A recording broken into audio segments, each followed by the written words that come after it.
కనుక ఇంకా ఆయన తండ్రికి అప్పగించబడ్డాడు. ఎవరికి అప్పగించబడ్డాడండి?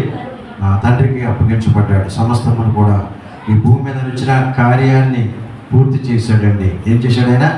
ఆయన వచ్చింది మానవుల కొరకు ప్రాణం పెట్టడానికి. యేసు ప్రభువు వారు వచ్చింది దేని కొరకమ్మా? మానవుల కొరకు ప్రాణం పెట్టడానికి. ఆయన ఏ పని మీద అయితే ఈ లోకానికి వచ్చాడో ఆ పనిని ముగించుకొని దేవునికి తన ప్రాణాన్ని అప్పగించుకున్నాడు. ఎక్కడి నుండి అయితే వచ్చాడో మరలా తిరిగి ఎక్కడికే వెళ్ళాల్సినటువంటి సమయము ఆసన్నమైనది. దేవునికి మహిమ కలుగును గాక. హల్లెలూయా. కనుక నరుని ఆత్మ యెహోవా పెట్టిన దీపము.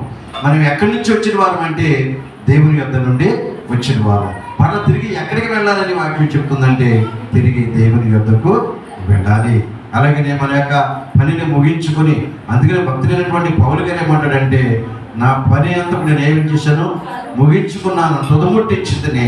ఇదిగో నా కొరకు ఒక జీవ కిరీటము దాచిపోయి నా పనిని ముగించుకున్నాను. కనుక నీ పని నా పని ఏంటంటే యేసుక్రీస్తుని వెంబడించడం. ఎవరినండి?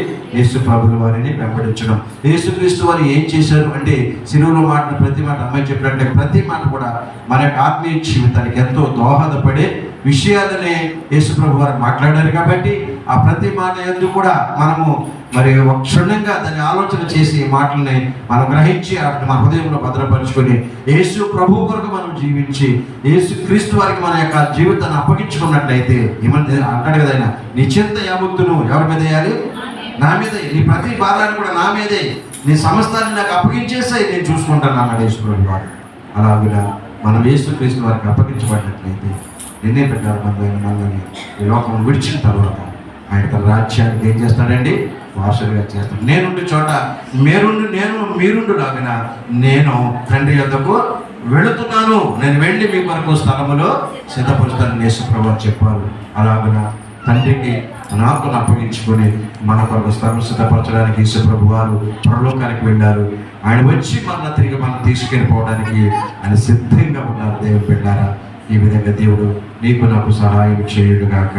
మనమందరం కూడా తండ్రికి మన ఆత్మను ఏం చేయాలండి? అప్పగించుకుందాం. మనం చెప్తారు బట్టి నడుద్దాం. ఆయనే మన భూమి మీద పుట్టించినవాడు, నడిపించేవాడు, పోషించేవాడు, చివరికి మన ప్రాణాన్ని కూడా ఆయనే పిలిచి ఆయన వద్దకు చేర్చుకునేవాడు. నరులారా తిరిగి రండి అని పిలిచిన దేవుడు. అలాగే దేవుడు నిన్ను నన్ను పిలిచి తన ఆత్మతో నింపి నడిపించేది కాక. ప్రార్థన చేసుకుందాం.